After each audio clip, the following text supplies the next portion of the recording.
आज उत्तर प्रदेश में योगी सरकार का बजट पेश हुआ। बजट लखनऊ में पेश हुआ और चर्चा इस्लामाबाद तक हो रही है।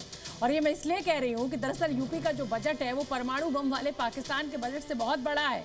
योगी आदित्यनाथ ने दावा किया कि आने वाले दिनों में यूपी का लक्ष्य $5 ट्रिलियन की अर्थव्यवस्था बनाने का है। हालांकि अखिलेश यादव ने इस दावे पर चुटकी ली। हमारी ये रिपोर्ट देखिए।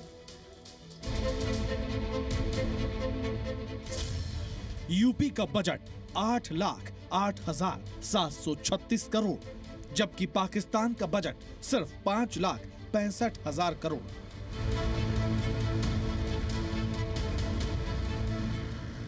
न्यूक्लियर बम की धमकी देने वाला पाकिस्तान, भारत में आतंकियों का आका पाकिस्तान, खुद को मुस्लिम मुल्क का अगुवा बताने वाला पाकिस्तान।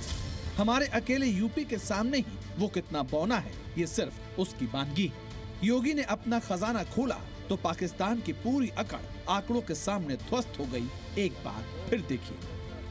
2025-26 का जो बजट है, यह भारत की सनातन संस्कृति को समर्पित सर्वे भवन्तु सुखिनः की अवधारणा पर गरीब, अन्नदाता किसान, युवा, महिला के उत्थान को समर्पित है, जिसमें प्रधानमंत्री मोदी जी का विजन, जिसमें वंचित को वरीयता। यूपी का बजट ऐतिहासिक है, रिकॉर्ड तोड़ने वाला है, क्योंकि सिर्फ पाकिस्तान ही नहीं, भारत के आसपास तमाम मुल्कों का बजट छोटा दिखने लगा है। यूपी का बजट 8,08,736 करोड़, बांग्लादेश का बजट 5,70,000 करोड़, यूपी का बजट 8,736 करोड़, नेपाल का बजट 1,09,00,000 करोड़, यूपी का बजट 8,08,736 करोड़, अफगानिस्तान का बजट 4,97,000 करोड़, यूपी का बजट 8,08,736 करोड़, भूटान का बजट 8,050 करोड़। योगी सरकार ने वित्तीय वर्ष 2025-26 के लिए 8,08,736 करोड़ रुपए का ऐतिहासिक बजट विधानसभा में पेश किया। ये उत्तर प्रदेश के इतिहास में अब तक का सबसे बड़ा बजट है। कई देशों के बजट से बहुत बड़ा। बजट सिर्फ बड़ा ही नहीं, बल्कि आम लोगों की कई मांगे जमीन पर उतारने वाला भी है। मुख्यमंत्री योगी आदित्यनाथ का पिटारा खोला तो ये सामाजिक कल्याण की दिशा में एक महत्वपूर्ण कदम दिखा। सरकार का लक्ष्य उत्तर प्रदेश को $5 ट्रिलियन की अर्थव्यवस्था बनाने की दिशा में तेजी से आगे बढ़ना है। सीएम योगी का दावा है कि यूपी देश की दूसरी सबसे बड़ी अर्थव्यवस्था बन गई है। वैश्विक महामारी कोरोना जैसी त्रासदी का सामना करना पड़ा था, जो आर्थिक दृष्टि से अत्यंत पूरी दुनिया के लिए, केवल भारत के लिए नहीं या केवल यूपी के लिए नहीं, बल्कि पूरी दुनिया के लिए अत्यंत कठिन समय था। और आज उसी का परिणाम है कि 2016-17 में जिस उत्तर प्रदेश की अर्थव्यवस्था देश के अंदर 6ठी-7वीं अर्थव्यवस्था मानी जाती थी, आज उत्तर प्रदेश ने जो लंबी छलांग लगाई है, परिणाम है कि उत्तर प्रदेश आज देश का दूसरी बड़ी अर्थव्यवस्था के रूप में उभरा है।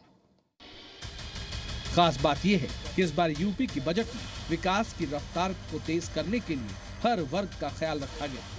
मध्य प्रदेश, राजस्थान की तर्ज पर पहली बार प्रतिभाशाली छात्राओं को फ्री में स्कूटी देने का ऐलान किया गया है, तो युवाओं को रोजगार के लिए ब्याज मुक्त लोन देने की भी घोषणा की गई है। यूपी बजट में हुए बड़े ऐलान पर गौर करें। 4 नए एक्सप्रेसवे का निर्माण किया जाएगा, युवाओं को ब्याज मुक्त लोन दिया जाएगा। उत्तर प्रदेश में 58 स्मार्ट सिटी बनाई जाएगी, प्रदेश के मेधावी छात्राओं को स्कूटी दी जाएगी, राज्य में 92,000 नई नौकरियां दी जाएंगी।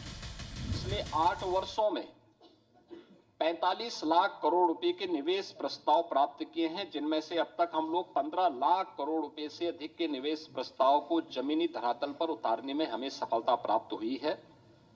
और इसके माध्यम से हमने 60 लाख से अधिक उत्तर प्रदेश के युवाओं को सीधे नौकरी प्रदान करने में भी सफलता प्राप्त की है। सरकार का लक्ष्य है ग्राम पंचायत के सबसे गरीब परिवार की बुनियादी जरूरतों को पूरा किया जाए। इसके साथ ही यूपी के बजट में योगी का धर्मपथ भी नजर आया। सरकार ने फैसला लिया है,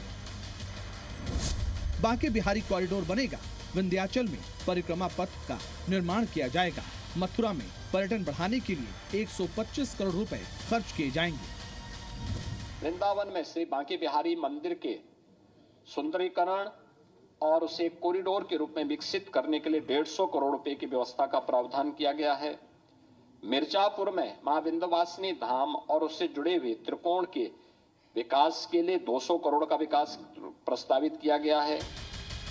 उधर समाजवादी पार्टी के अध्यक्ष अखिलेश यादव ने योगी के बजट को फेल करार दिया है। दलील रखी कि सरकार आंकड़ों का मकड़जाल बुन रही है, जबकि सब शून्य बटा सन्नाटा है। अखिलेश ने इसी मंच से योगी के उर्दू वाले हमले का जोरदार पलटवार भी किया। ये बजट खोखला है, इस बजट का झोला खाली है। जनता को लग रहा है बजट आया ही नहीं है। वो पूछ रही है कि प्रवचन तो आया गया। जनता सोच रही है कि बजट आया ही नहीं। वो पूछ रही है प्रवचन तो आ गया, बजट कब आएगा। सोचिए, पहली सरकार है जो उर्दू का विरोध उर्दू में कर रहे थे। हालांकि भाषण में उन्होंने कई बार उर्दू के शब्दों का इस्तेमाल किया है। जो उर्दू के शब्द उन्होंने बोले, बदनाम, बख्शा नहीं जाएगा, पैदा, गुनहगार, मौत, तमाम, हादसा, जान, हसीन, जुआन, बस्ती, तबके, पायदान, अगर, बात, बच्चों आदि, सरकार, अंदर, दुनिया। क्या ये उर्दू शब्द नहीं है? अब अखिलेश यादव का सियासी तीर निशाने पर लगेगा या नहीं, ये तो वक्त बताएगा। लेकिन इस वक्त तो योगी महाकुंभ की कामयाबी और बम्पर बजट पेश करके सियासी माइलेज लिए हुए हैं। हालांकि अखिलेश ने सिलसिलेवार बजट की कमियां गिनाई हैं। ब्यूरो रिपोर्ट, जी मीडिया।